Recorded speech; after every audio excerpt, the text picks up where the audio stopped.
بسم اللہ الرحمن الرحیم۔ جنت واجب کرنے والے کام۔ حضرت ابن عباس رضی اللہ عنہ کہتے ہیں کہ رسول خدا صلی اللہ علیہ وسلم نے فرمایا، جو شخص اپنے کھانے پینے میں کسی یتیم کو شریک کرتا ہے اس کے لیے اللہ تعالیٰ بلا شبہ جنت واجب کر دیتا ہے، البتہ وہ کوئی ایسا گناہ کرے جو بخشے جانے کے قابل نہ ہو تو اس کے لیے جنت واجب نہیں ہوتی۔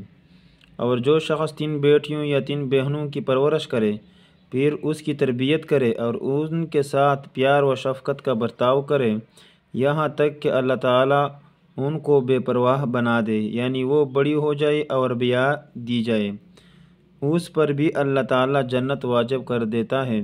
یہ سن کر ایک صحابی نے عرض کیا 2 بیٹیوں یا 2 بہنوں کی پرورش کرنے پر بھی یہ اجر ملتا ہے؟ آپ صلی اللہ علیہ وسلم نے فرمایا، ہاں، 2 پر بھی یہ اجر ملتا ہے۔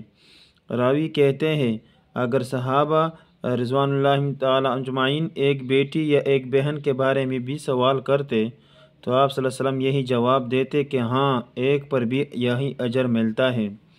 پھر حضور صلی اللہ علیہ وسلم نے فرمایا، اللہ تعالیٰ جس شخص کی 2 پیاری چیزیں لے لے اس کے لیے جنت واجب ہو جاتی ہے۔